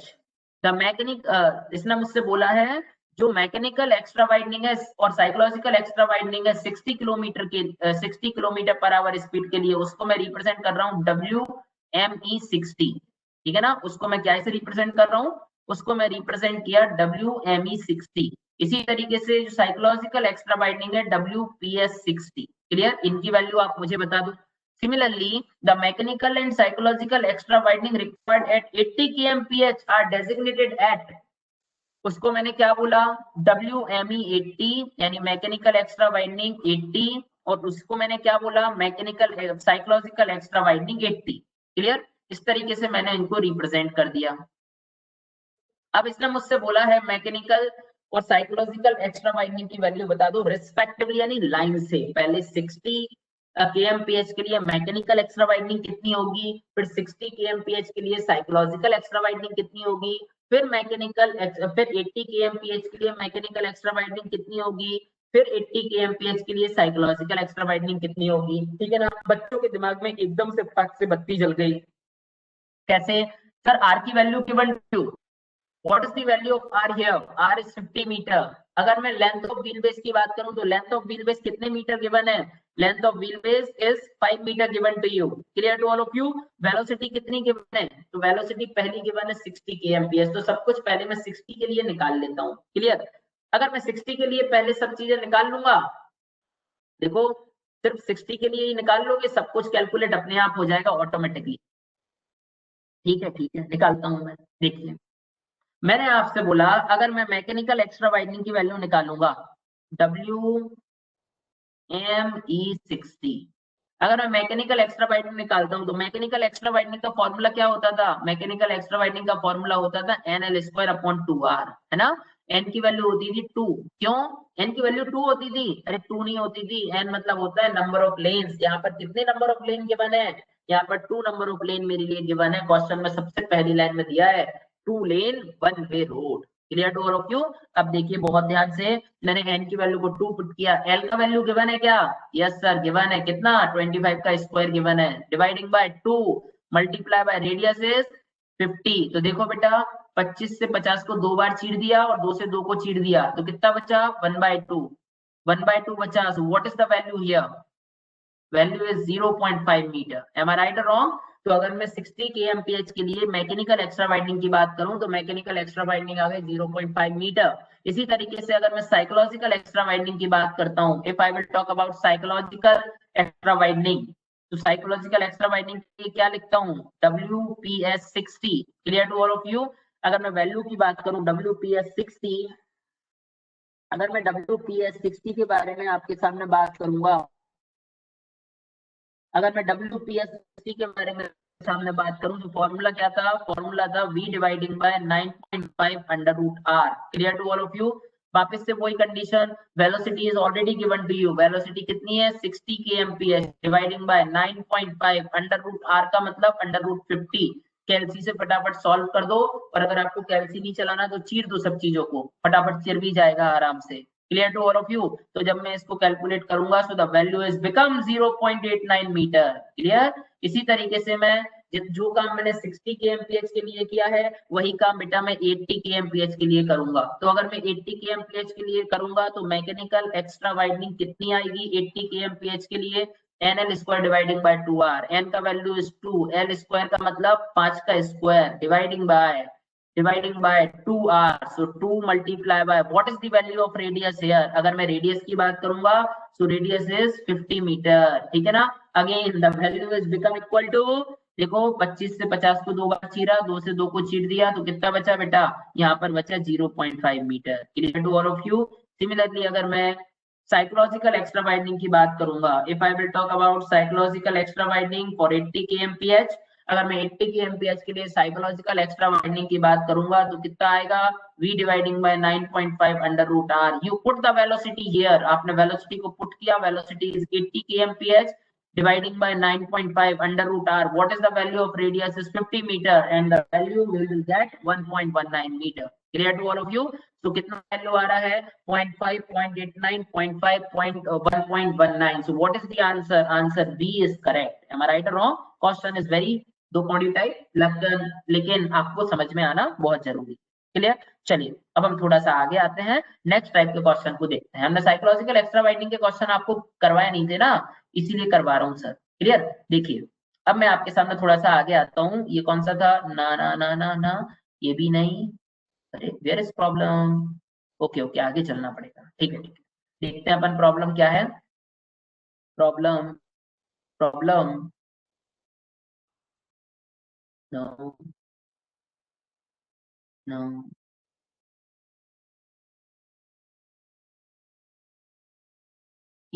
Problem GATE 2011 1 marks problem. Problem पढ़ने की भी जरूरत नहीं है, एम आई राइट और रॉन्ग, बिल्कुल पढ़ने की जरूरत नहीं है, खत्म ही हो गया प्रॉब्लम। तो क्या बोल रहा है वो, उसने बताया vehicle negotiate a transition curve with uniform speed v। कोई भी व्हीकल है जो स्पीड से दौड़ रहा है एक ट्रांजिशन कर्व पर, if radius of the horizontal curve is r and allowable jerk is j, यानी जर्क को क्या बोला जाता है, rate of change of centrifugal acceleration. Clear. The minimum length of transition curve, तो भाई minimum length of transition curve का अभी तो फॉर्मूला बताया है यार, क्या फॉर्मूला बताया था, VQ upon CR। M I right और रॉन्ग। तो D option is correct. Question पढ़ने की भी जरूरत नहीं थी। कोई भी बच्चा, मैंने जब पेपर 2011 में तो नहीं दिया होगा, लेकिन अगर मैं पेपर देता तो क्वेश्चन पढ़ता ही नहीं। ठीक है। चलो अपन थोड़ा सा आगे चलते हैं। क्वेश्चन देखिए किस तरीके से डिस्कस होगा। ओ हो, question is highly interesting, but ये क्वेश्चन हम कल कर चुके हैं। फिर भी जो बच्चे सोचे कि नहीं नहीं अभी नहीं करवाया तो एक बार और करवा देता हूँ। इसने मुझसे क्या पूछा है, इसने मुझसे पूछा है the design speed of two lane road is 80 kmph and vehicle का बेस लेंथ आपको गिवन है। सो इसने हमें वेलोसिटी का वैल्यू गिवन दिया है। वेलोसिटी कितना है बेटा 80 किलोमीटर पर आवर। और अगर मैं लेंथ ऑफ व्हील बेस की बात करूं तो length of wheel base is 6.6 meter. इसने मुझसे बोला है हॉरिजॉन्टल कर्व है जिस पर ऑफ ट्रैकिंग को मैंने मेजर कर लिया। I know what do you mean about off tracking. Off tracking का मतलब क्या होता है, रिजिडिटी ऑफ व्हील बेस के कारण बैक एक्सल का थोड़ा सा पाथ से बाहर चला जाना। एम आई राइट और रॉन्ग। सो अगर मैं ऑफ ट्रैकिंग की बात करता हूँ so the value is 0.096 meter. तो इसने मुझसे क्या बोला है, बेटा आप एक्स्ट्रा वाइडनिंग की वैल्यू बता दो, एक्स्ट्रा वाइडनिंग कितनी होनी चाहिए। सो हमने कल ही ये क्वेश्चन को किया है, 2010 में 2 मार्क्स का क्वेश्चन आया था। क्वेश्चन इज वेरी घटिया टाइप। देखिए किस तरीके से डिस्कस होगा। मैंने आपसे बोला अगर मैं यहाँ पर एक्स्ट्रा वाइडनिंग की वैल्यू निकालना चाहता हूँ, वेयर इज माय पेन, मेरा पेन इज देयर। सो अगर मैं वैल्यू निकालूंगा NL square upon 2R, N का वैल्यू L, N का वैल्यू 2, एल, अगर मैं लेंथ की बात करूं, length of wheel base, this is NL square upon 2R। Radius तो हमें पता नहीं है, अरे यार रेडियस नहीं पता तो कैसे निकालूंगा? Off tracking is equal to क्या होता है? Off tracking is equal to होता है L square upon 2R, that mean 6.6 का square dividing by 2 multiply by R। तो मैं यहाँ से रेडियस की वैल्यू निकाल सकता हूँ। और अगर मान लीजिए मैंने गलती से रेडियस की वैल्यू को निकाला, ठीक है ना, तो रेडियस का वैल्यू मेरे पास आएगा बेटा 226.875 metre. The radius is 226.875 metre, ठीक है ना। ये हमारे पास रेडियस आया, इस रेडियस की वैल्यू को उठाओ, पुट करोगे तो 226.875 metre plus v dividing by 9.5 under root r, so velocity is 80 dividing by 9.5 under root r। Radius की वैल्यू निकाल दी है 226.875, जल्दी से पुट करेंगे तो यहाँ पर एक्स्ट्रा वाइडनिंग का वैल्यू आ जाएगा, and the value of extra widening is 0.752। यानी कि कौन सा answer is correct? Answer C is correct. इस क्वेश्चन को भी पढ़ने की जरूरत नहीं थी, बिना पढ़े सॉल्व कर देते। हाँ मतलब डाटा चाहिए पड़ता, बाकी सॉल्व कर देते। ठीक है, अपन थोड़ा सा आगे चलते हैं। मैंने आपके सामने क्वेश्चन को डिस्कस किया।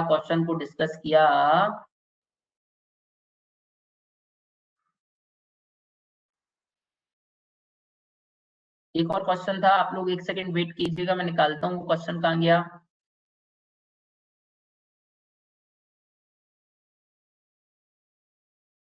ओके, क्वेश्चन 2006 में आया था, 2 मार्क्स का। क्वेश्चन इज वेरी इजी, यानी कि क्वेश्चन ऐसा है जिसको यानी देखकर मुंह में पानी आ सकता है। ठीक है, तो देखिएगा क्वेश्चन किस तरीके से डिस्कस होगा। Question is looking like this, if I will talk about solution part. अगर मैं सॉल्यूशन पार्ट की आपके सामने डिस्कस करता हूँ, ठीक है ना। देखिए क्वेश्चन मुझसे क्या बोलता है और एक्चुअल में किस तरीके से इस टाइप के क्वेश्चन को सॉल्व किया जा सकता है। क्लियर? देखिए, इसने मुझसे बोला है a horizontal curve portion of 4 lane undivided carriageway, ठीक है ना। एक 4 लेन अनडिवाइडेड कैरियज वे है, यानी कि n का वैल्यू इज 4। n का वैल्यू इज 4 लेन। अनडिवाइडेड का मतलब जानते हो, नहीं डिवाइडर नहीं होगा बीच में। A transition curve is to be introduced to attain a required super elevation। एक ट्रांजिशन कर्व को मैंने यहाँ पर बनाया ताकि मैं जितना सुपर एलिवेशन नीडेड है या रिक्वायर्ड है उस सुपर एलिवेशन को मैं अटेन कर सकूं, ठीक है ना। इसने बोला है the design speed is 60 kmph। आप अज्यूम कर लो डिजाइन स्पीड का वैल्यू कितना, v is equal to 60 kilometre per hour. Clear? इसने साथ ही मुझसे बोला है रेडियस ऑफ कर्व, है 245 metre. Assume length of wheel base small L का वैल्यू इसने मुझे कितना गिवन दिया है? 6 मीटर। इसने बोला है super elevation rate is 5% and rate of introduction of super elevation is 1 in 150। ठीक है ना, तो ई का वैल्यू के लिए मुझे जरूरत पड़ेगा, इट इज 5%, बाकी सब घटिया चीजों की मुझे जरूरत नहीं है। इसने मुझसे बोला है the length of transition curve required if the payment is rooted about in a range. इसने क्वेश्चन में ही मुझे डायरेक्टली गिवन दे दिया है, ठीक है ना। क्वेश्चन में ही डायरेक्टली क्या गिवन दे दिया है, क्वेश्चन में मुझे इसने डायरेक्टली गिवन दे दिया है if payment is rotate about in a range. आपका जो पेमेंट है वो पेमेंट इन अ रेंज के रिस्पेक्ट में रोटेट करेगा। अगर भाई मान लीजिए if payment is rotate about in a range, अगर आपका पेमेंट इन अ रेंज के रिस्पेक्ट में ही रोटेट करेगा तो कंडीशन क्या होगी? If payment is rotate about in a range, payment is rotate about in a range, जो आपका पेमेंट है वो पेमेंट इन अ रेंज के रिस्पेक्ट में रोटेट करेगा। ठीक है, देखिएगा, देखिए बहुत ध्यान से। भाई हमें एक बात पता है, अगर इसने मुझे ये गिवन नहीं दिया है रूलिंग एरिया है या फिर प्लेन एरिया है, टेयरिंग एरिया है, यानी कौन सा टेयरिंग है, मुझे अगर गिवन नहीं दिया तो यू ऑलवेज बी कंसिडर्ड कि ये रूलिंग एरियाज है। Clear to all of you? और भाई इसने मुझे डायरेक्टली गिवन दिया है pavement is rotate about in a range, आपने पेमेंट को इन अ रेंज के रिस्पेक्ट में रोटेट किया है, तो मिडिल एज की तो बात ही खत्म हो गई जिंदगी से हमारा। देखिए बहुत ध्यान से, मैं सबसे पहली तो बात जानता हूँ, सबसे पहली जो बात जानता हूँ, क्या इसने मुझे rate of change of centrifugal acceleration given दिया है क्या? अरे नहीं दिया है ना, कोई बात नहीं, मेरे पास सी को निकालने का फॉर्मूला है, am I right or wrong? मैं सी को निकाल सकता हूँ, I am totally capable to find the value of C. मैंने आपको बताया है formula is 80 dividing by 75 plus B, am I right or wrong? मैं सी की वैल्यू को निकाल सकता हूँ। तो देखिएगा मैं लेंथ ऑफ ट्रांजिशन कर्व तीनों तरीके से निकालूंगा, उन तीनों में से विच एवर इज मैक्सिमम, जो भी मैक्सिमम होगा चुपचाप उठाऊंगा, उसको एडॉप्ट करूंगा, काम को खत्म करूंगा, आगे बढ़ूंगा। am I right or wrong my dear friends? तो देखिएगा मैंने जस्ट वेट, आप लोग को सॉल्व करने वाले हैं नहीं जल्दी से, I know that you are very busy person, इसीलिए मैं ही सॉल्व, मुझे भी सॉल्व नहीं करना है, मैं भी आप ही लोगों जैसा हूँ, तो इसीलिए मैं डायरेक्टली आंसर ही लिखूंगा। क्लियर? देखिए अब भाई मैंने सबसे पहले मैं क्या करना पड़ेगा, मैं एक्स्ट्रा वाइडनिंग कैलकुलेट करके रख लेता हूँ। Clear to all of you? अगर मान लीजिए मैं एक्स्ट्रा वाइडनिंग को कैलकुलेट करके रख लेता हूँ, मैं एक्स्ट्रा वाइडनिंग को कैलकुलेट करके रख लेता हूँ, तो देखिएगा मैं अगर एक्स्ट्रा वाइडनिंग को कैलकुलेट करके रखा, तो एक्स्ट्रा वाइडनिंग को कैलकुलेट करके रखना जरा, एक्स्ट्रा वाइडनिंग कितना होगा, extra widening is equal to V dividing sorry NL square dividing by 2r, N का वैल्यू मेरे पास गिवन है 4, एल का वैल्यू गिवन है 6 का स्क्वायर डिवाइडिंग बाय 2r, तो 2 multiply by what is the value of NL square dividing by 2r, radius का value is 245 is here. Clear to all of you? Plus v upon v का value कितना है, what is the velocity of vehicle, velocity of vehicle 60 kmph given to us, dividing by 9.5 under root R, R का value कितना है 245। Clear? जितना भी आए is in metre, ये लोग आप कैलकुलेट कर लीजिएगा, मेरे पास यहाँ पर कैल्सी प्रेजेंट नहीं है as well as solution also. Clear? देखिएगा अब मैंने क्या किया बेटा, अब मैंने क्या किया, बहुत ध्यान से समझने की कोशिश करना, एक्स्ट्रा वाइडनिंग कैलकुलेट कर ली, लेकिन मैं क्राइटेरिया नंबर 1 लगाऊंगा, यानी length of transition curve on the basis of rate of change of centrifugal acceleration.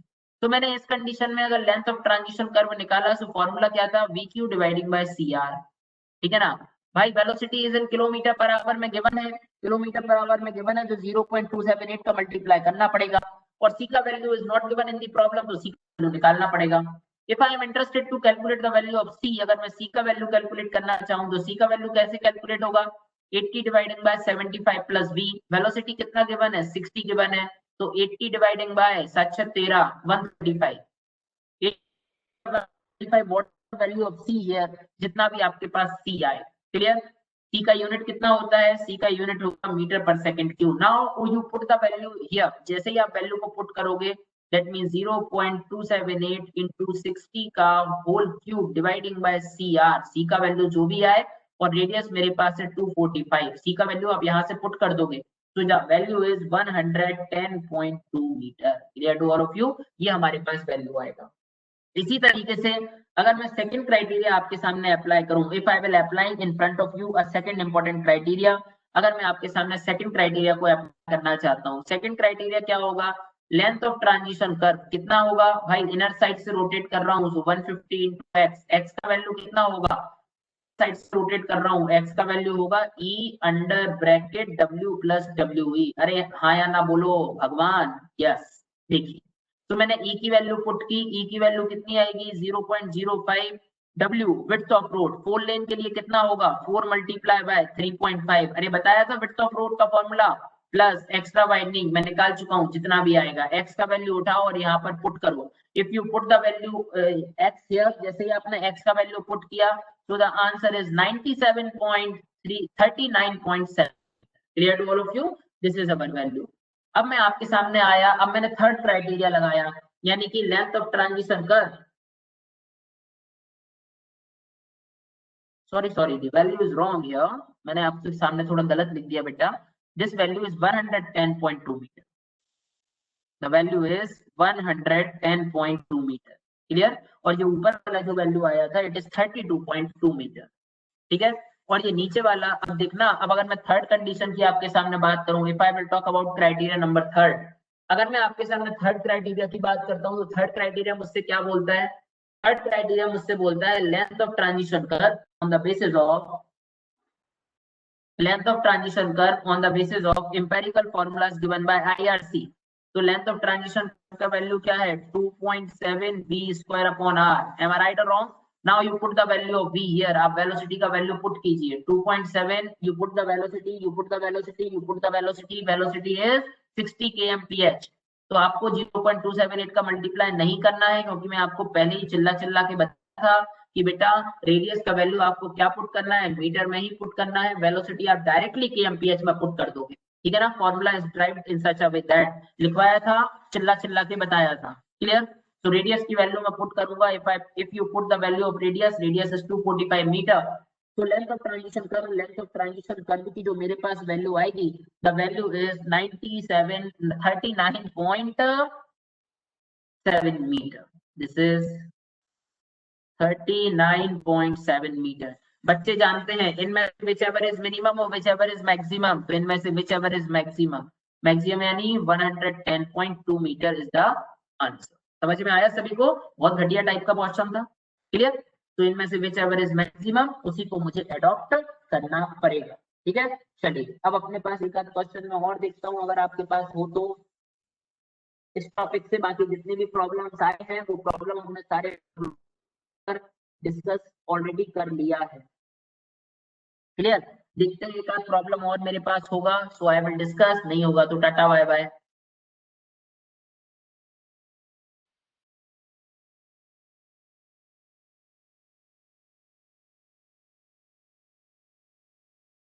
No I think problem नहीं है, आई थिंक सो प्रॉब्लम नहीं होगा।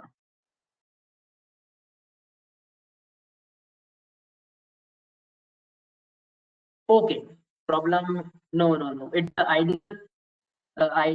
ideal form of curve for a summit curve is, हाँ भाई, अगर मैं summit curve की आपके सामने बात करता हूँ ना, तो समिट कर्व के लिए आइडियल शेप क्या होगा, तो इसके लिए बेटा मैंने आपको अभी बताया वर्टिकल अलाइनमेंट के लिए पैराबोलिक कर्व का ही यूज किया जाता है, ठीक है ना। स्पाइरल मत लिख देना, स्पाइरल तो ट्रांजिशन कर्व के लिए ही होगा। इसने और क्या बोला है, गेट के क्वेश्चन इज हाईली इंटरेस्टिंग, है ना। चलिए, तो if I will talk about next important problem, मैं आपके सामने नेक्स्ट इंपॉर्टेंट प्रॉब्लम की बात करता हूँ। आई थिंक वो प्रॉब्लम मेरे पास है नहीं आपके लिए जो मैं बताना चाहता था।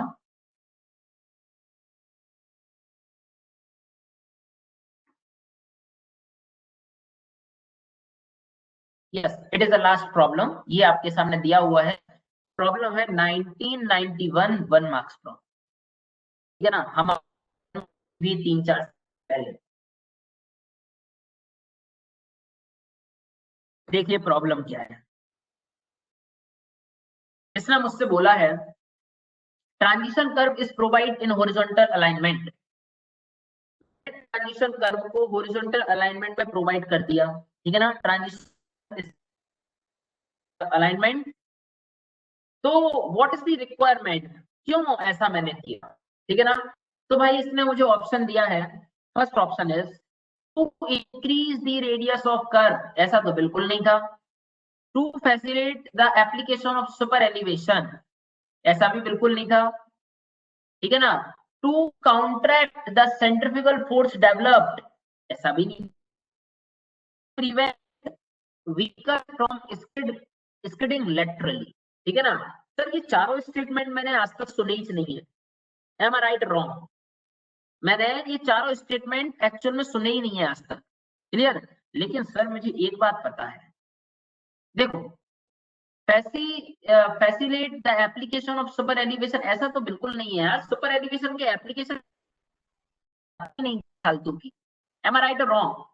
मैंने ये बोला था कि ये सुपर एलिवेशन को ग्रेजुअली इंट्रोड्यूस करवा देता है। To increase the radius of curve, अरे ये तो फालतू बात है ना, रेडियस के कर्व को इंक्रीज करूंगा अभी नहीं करूंगा, ठीक है। To counteract the centrifugal force developed, sir थोड़ा थोड़ा ठीक है, मैंने कहा क्यों थोड़ा थोड़ा, सर एक्चुअल में काउंटर एक्ट तो नहीं करता, लेकिन ये सेंट्रिफ्यूगल फोर्स को ग्रेजुअली इंट्रोड्यूस करता है, एम आई राइट और रॉन्ग। इसीलिए इसका लमसम आंसर लगाना पड़ेगा बेटा, लमसम आंसर है सी। अगर नन ऑफ दीज दिया होता तो मैं आंखें बंद करके बिना पढ़े नन ऑफ दीज, समझ रहे हो, लेकिन एक्चुअली हमने पढ़ लिया और नन ऑफ दीज नहीं दिया है, इसीलिए C option is correct. To counter act, actual में काउंटर एक्ट की जगह ये होना था, एक्चुअल में काउंटर एक्ट की जगह ये होना था कि वो सेंट्रीफ्यूगल फोर्स को ग्रेजुअली इंट्रोड्यूस करता है, ठीक है ना, they introduce gradually centrifugal force. समझ में आया सभी को? तो यहाँ तक हमने पूरा ट्रांजिशन कर्व को पढ़ लिया है बेटा। इसके बाद अब मैं आपके सामने डिस्कस करूंगा कल नेक्स्ट टॉपिक के लिए, इट इज सेटबैक डिस्टेंस, और सेटबैक डिस्टेंस को खत्म करने के बाद कल ही हम स्टार्ट करेंगे vertical alignment. Clear to all of you? चलिए तब तक के लिए बहुत बहुत धन्यवाद। Thank you so much for this lecture.